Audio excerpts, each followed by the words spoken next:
Fala pessoal, tudo bem? Sejam bem-vindos a mais um conteúdo aqui no canal e neste vídeo nós vamos falar sobre Arthur e as novidades que surgem em relação a este tema nas últimas horas, vindas do noticiário italiano.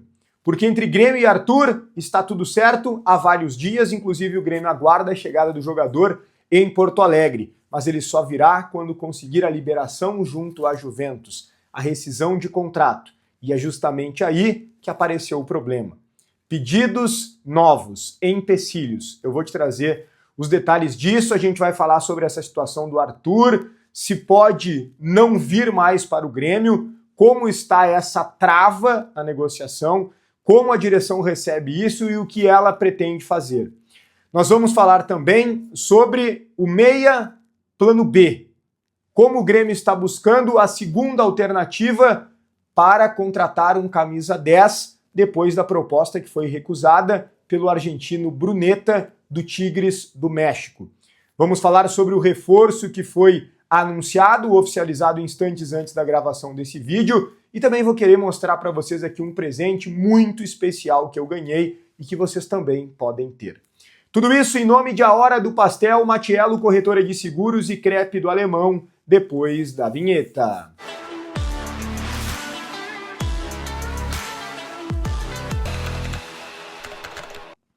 Muito bem, pessoal, antes de tudo, deixa o teu like no vídeo, te inscreve no canal, like, se inscreva já na arrancada, também ativa as notificações e vai deixando a tua opinião nos comentários sobre todos os temas. Primeiro ponto, o Grêmio anunciou a contratação do lateral direito de 36 anos, experiente, Marcos Rocha, extremamente vencedor, já falamos muito sobre ele aqui, tanto no Galo quanto no Palmeiras, clube que ele defendia até então, começou muito bem a carreira lá no América Mineiro também, conhecidíssimo no futebol brasileiro, de qualidade incontestável, o que se tem de dúvida em relação à parte física. Afinal de contas, já tem, repito, seus 36 anos. E teve algumas lesões nesta temporada. Mas, ao mesmo tempo, ele não vem para ser o único lateral. Primeiro que o Grêmio não está mais disputando as Copas, então não tem aquela história de jogo quarta e domingo, pelo menos não por enquanto as Copas estão em andamento. Mais para o final do ano fica somente o Campeonato Brasileiro, e aí sim, né? Porque aí fica mais espaçado, menos clubes nas Copas, e aí começa a ter quarta e domingo o Brasileirão. Mas o Grêmio não tem também só o Marcos Rocha. O João Pedro está praticamente liberado para jogar, já foi liberado pelo departamento médico, está ajustando a parte física, pode ser inclusive que seja relacionado para o jogo de sábado contra o Ceará na Arena pelo Brasileirão. Então, acho boa a contratação do Marcos Rocha, acho que a diretoria acertou. Se vai dar certo ou não, é outra coisa. O futebol, a gente sabe como é, ele nos surpreende para os dois lados, não existe uma matemática exata, mas a análise prévia que faço, e acho que a maioria da torcida concorda, é que sim, o Marcos Rocha foi uma contratação acertada por parte do Grêmio. Contrato até o final do ano que vem, até o final, portanto, de 2026. O Grêmio não conseguiu fechar com Bruneta, porque, segundo a Rádio Imortal, fez uma proposta de 8 milhões de dólares com gatilhos que poderia chegar no total de 10 milhões de dólares, mas ela foi rechaçada pelo Tigres, que em algum momento sinalizou que poderia vender por uma quantia parecida, mas agora está comunicando de outra forma. O que vem da imprensa mexicana é que o Tigre só liberaria por algo perto dos 20 milhões de euros, dólares, na verdade, né? Algo parecido com o que o Al Rayyan, do Catar, pediu pelo Roger Guedes. Está virando natural pedir tanto dinheiro. Isso complica, obviamente, a vida do Grêmio, até porque o Grêmio tem os seus recursos escassos e o Grêmio também entende que precisa não só atender os seus próprios limites financeiros, mas os limites do mercado, daquilo que a atual diretoria entende que é justo pagar por respectivos jogadores. O Grêmio segue com os 10 milhões de euros do Marcelo Marques, tem alguns recursos próprios que já tinha antes na tentativa de contratar um zagueiro, o Adrielson, Romain, etc. Conseguiu mais dinheiro com a venda do Igor Serrote para o Al Rayyan. O Grêmio vendeu por 30 milhões de reais, mas não tinha todo o percentual do atleta, então ficou com um pouquinho mais de 24 milhões de reais. Claro que esse dinheiro é utilizado para pagar outras contas do clube também, né? Não é todo o dinheiro para contratar, mas também ajuda muito nesse sentido. Mas o Grêmio está limitando. O Grêmio sabe que quando o mercado olha e vê que o Grêmio tem dinheiro, o clube que pediria um valor X passa a pedir Y. e assim por diante. As coisas ficam mais difíceis e por isso o Grêmio está tentando ter muita habilidade e cautela nesse sentido, tomara que consiga. Não sendo possível o Bruneta, o Grêmio está olhando outras alternativas. Se vai tentar o Bruneta de novo ou não, não sabemos. No momento, não tentou mais. Recebeu a resposta negativa e disse, ok, vamos olhar outras opções. Surgem sim outros nomes, talvez vocês já tenham escutado vários, provavelmente, nas redes sociais. O que eu quero dizer para vocês é que a informação que eu tenho é que o Grêmio já tem negociações em andamento com outros jogadores. Ou seja, o Grêmio trabalha em mais de uma frente. Com o plano B, se a gente levar em consideração que o Bruneta era o plano A, com o plano B, com o plano C e até com o plano D. O Grêmio negocia em várias frentes, o que é normal e certo.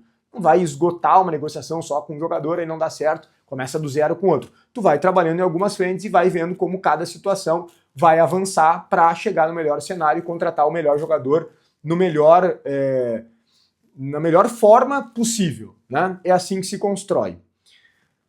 Eu já tenho a sinalização de quem é esse plano B, mas eu não tenho a certeza absoluta e pela responsabilidade com a informação, prefiro ainda não trazer nesse vídeo. Então a informação sobre o plano B é que tem um plano B, que tem negociação com o plano B, com o plano C, com o plano D, e que o Grêmio está tentando avançar e que o Bruneta está, pelo menos por enquanto, em stand-by e talvez nem tenha nova tentativa por ele. Quem sabe no próximo vídeo eu consiga a confirmação que eu quero, que eu preciso, para trazer um nome aqui que é, no momento, o da preferência e da diretoria, já que não deu o Bruneta. E o Arthur, hein? Travou. Travou de que forma? Vamos falar sobre isso, se ele pode não vir mais para o Grêmio, mas antes eu quero te dizer que a Matiello Corretora de Seguros é o lugar certo para tu fazer o seguro do teu carro, da tua casa, seguro de vida, porque é uma empresa de confiança, e isso é muito importante, e que tem muita experiência na matéria. Fala direto com o Matiello, o proprietário, no telefone que está na tela, faz uma cotação sem compromisso, diz que viu aqui no canal, porque assim ele vai te dar ainda um desconto, e compara o que tu paga hoje com o que tu vai ter da Matiello, para tu ter um seguro atendendo aquilo que tu precisa. Porque na hora do problema é que tu vê quem é de verdade. Vender o seguro qualquer um vende. Na hora que alguém bater no teu carro, acontecer alguma coisa com a tua casa, precisar de seguro de vida, eles cuidam de toda a burocracia para tu não se estressar e, obviamente, vão te pagar corretamente, com enorme agilidade, todas as coberturas contratadas. Então faz uma cotação, Matiello Corretora de Seguros. Vamos lá. O Arthur travou por conta de alguns empecilhos que de forma surpreendente a Juventus passou a colocar nas últimas horas. E essa informação vem da Itália, de diferentes portais italianos. Eles dão conta de que a Juventus, mesmo que tenha antes sinalizado ao Arthur que facilitaria e liberaria o jogador e rescindiria o contrato no mole, digamos assim, sem o pagamento de uma quantia, até porque a Juventus deve valores importantes ao Arthur, mesmo que tenham sinalizado assim, passaram agora a fazer pedidos. Tem um portal turco que também informa que tem um clube turco tentando a contratação do Arthur. E aí colocaria dinheiro. Por que a Juventus iria liberar de graça para o Grêmio se tem um clube turco querendo pagar? Lembrando que o Arthur prioritariamente queria permanecer na Europa, mas não se agradou de nada que apareceu e possivelmente não tenha se agradado também deste clube turco. E por isso topou voltar ao Brasil e voltando para o Brasil, ele mesmo já disse que só joga no Grêmio. O Arthur e o Grêmio estão acertados há vários dias, é importante reiterar isso. O ponto não é esse. Entre Grêmio e Arthur tá tudo certo. Só que o Arthur precisa rescindir o contrato com a Juventus. Fica agora o questionamento de como o Grêmio vai resolver esta situação. O Grêmio não pretende colocar dinheiro pelo Arthur. O Grêmio teve uma promessa do jogador, das pessoas que trabalham com ele, de que ele se liberaria de graça. E o Grêmio está aguardando por isso. Esperava primeiro o Arthur para quarta-feira, depois se viu que não, porque ele não rescindiu na segunda, como era a expectativa inicial. Agora se aguarda a chegada do Arthur para o final da semana, final de semana. Não sabemos se isso vai se confirmar. Vamos ver como principalmente o Arthur e os seus representantes vão conduzir isso com a Juventus para conseguir superar esses empecilhos que estão sendo colocados. Uma das possibilidades que informa um portal italiano seria deles emprestarem o Arthur com uma opção de compra, o que talvez não fosse de todo mal para o Grêmio, pelo menos ele ficaria um ano aqui. Estamos precisando urgente dele para esse ano. Daqui a pouco empresta por um ano e meio, não se sabe exatamente se seria opção de compra ou obrigação de compra, e sendo obrigação depende muito do valor, né? Então, eu quero dizer para vocês que no ambiente do Grêmio não há neste momento um pessimismo em relação ao Arthur. Mas é que estava certo. E agora tem um sinal de alerta que trava e que sim pode fazer não acontecer o negócio. E aí seria terrível. Uma vez que já houve a frustração envolvendo o Roger Guedes, que ok, ainda pode vir, mas não é tendência. É difícil que tenha um acerto com o Roger Guedes, mesmo que tenha uma nova possibilidade. Não sendo possível Roger Guedes e não sendo possível o Arthur, bom, seria péssimo. Vou até bater na madeira. Vou até bater na madeira, porque eu e tenho certeza vocês também já estavam projetando o Arthur e quem sabe até mesmo o Arthur com o Roger Guedes. O Grêmio precisa resolver essa situação. Tendo novidades eu trago para vocês. Mas antes de encerrar o vídeo, fica aqui. Depois desse vídeo, primeiro um recado e depois o presente que eu ganhei, que tu também pode ter um presente bem especial. O recado é o seguinte: Tricolores, 9 horas da noite, dependendo do horário que tu estiver vendo, já vai ter em andamento. Tricolores, eu e Nicole Ovic, toda terça às 9 da noite, vai pro canal da Nicole Ovic e nos assiste a gente debatendo sobre todas as informações do Grêmio. Tá aqui o presente. Paulo Santana, o gênio indomável, escrito por Márcio Pinheiro. Que livro espetacular esse presente, fiquei feliz demais por ter recebido esse presente. Muito obrigado mesmo. Márcio Pinheiro, editora Age, é isso? Muito obrigado, fiquei feliz demais. Procura e compra o teu, aqui tem histórias maravilhosas desse gênio polêmico, egocêntrico, idolatrado. Ele dominou por 3 décadas os principais espaços no jornal, no rádio e na televisão no Rio Grande do Sul. Francisco Paulo Santana nasceu em Porto Alegre no dia 15 de junho de 1939.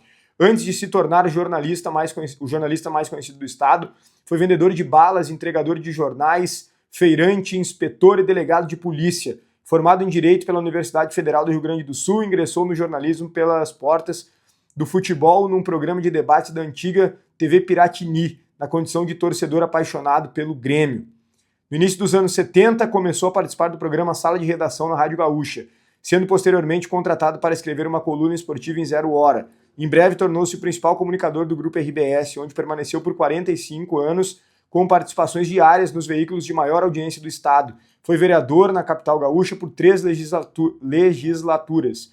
Devoto do venturoso São Francisco de Assis e apreciador das poesias pessimistas de Augusto dos Anjos, o bipolar Paulo Santana, como ele mesmo se definia, foi também fumante inveterado, apostador compulsivo e cantor de botequim até sua morte em 19 de julho de 2017, aos 78 anos. Que baita cara, que baita livro, que baita história, que baita jornalista, que grande referência. Compra o teu livro também. Muito obrigado pelo presente, fiquei feliz demais. Deixa teu like no vídeo, te inscreve no canal, ativa as notificações e deixa tua opinião nos comentários sobre todos os temas. Um grande abraço e até o próximo conteúdo.